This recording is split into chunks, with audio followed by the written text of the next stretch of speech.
नमस्कार, मी Rajratna Jondhale. Top news मराठीमध्ये आपलं स्वागत. पुण्यामध्ये 2 ते 3 रिकव्हरी एजंटनी मिळून एका ग्राहकाला मारहाण केल्याचा व्हिडिओ व्हायरल झाला होता. या ग्राहकाबरोबर एक महिला पोलीस कर्मचारी देखील होती. तिने वाचवण्याचे अनेक प्रयत्न करूनही ग्राहकाला लाथाबुक्क्यांनी मारलं गेलं.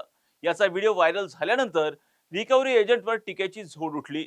मात्र या घटनेची आता दुसरी बाजूही समोर आली आहे, ज्यामुळे या प्रकरणात आता मोठा ट्विस्ट निर्माण झालाय.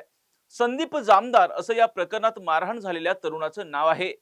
हडपसर भागात त्यांना एजंटकडून मारहाण करण्यात आली. त्यांनी या प्रकरणी पोलीस ठाण्यात तक्रार दिली. त्यानुसार तिघांविरोधात गुन्हा दाखल केला. तर मारहाणीचा व्हिडिओ सोशल मीडियावर चांगलाच व्हायरल झाला. अनेक नेते मंडळींनी यावर प्रतिक्रिया देखील दिली. सर्वप्रथम हा व्हिडिओ पाहूयात.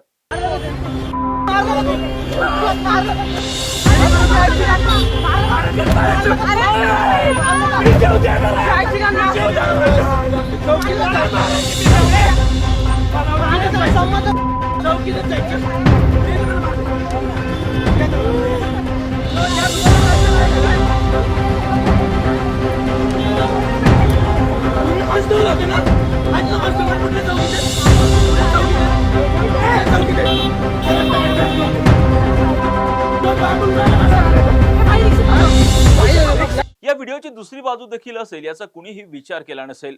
मात्र आता हीच दुसरी बाजू समोर आली आहे. तक्रारदार जामदार यांनीच एजंटला पहिल्यांदा मारहाण केली होती. एकाला बांबूने मारहाण केल्यामुळे नंतर एजंटच्या साथीदाराने येऊन जामदार यांना मारहाण केल्याचं उघड झालंय.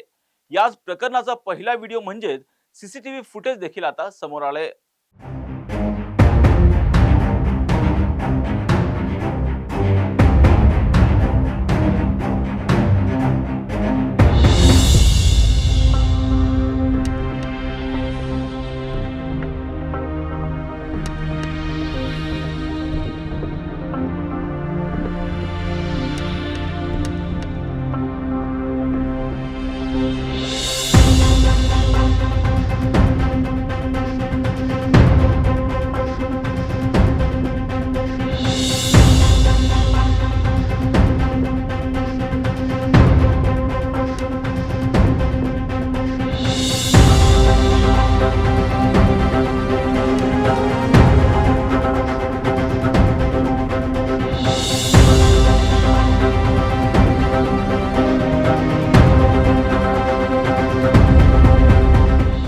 दरम्यान हे प्रकरण समोर आल्यानंतर स्वतः पोलीस आयुक्त अमितेश कुमार यांनी यामध्ये लक्ष घातलंय.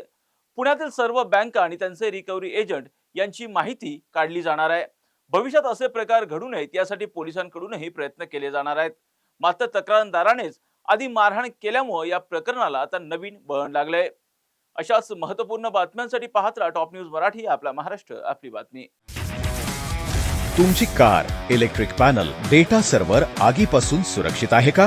नाही? मग आजच बसवा F protect temperature activated fire suppression device. यामध्ये आहे eco friendly non toxic pressurised liquid, जे आग लागल्यास क्षणार्धात ऍक्टिव्हेट होऊन आगीवरती मिळवते नियंत्रण. बसवण्यास अतिशय सोपे आणि सुटसुटीत टेकालिपचे एक दर्जेदार उत्पादन एफ प्रोटेक्ट.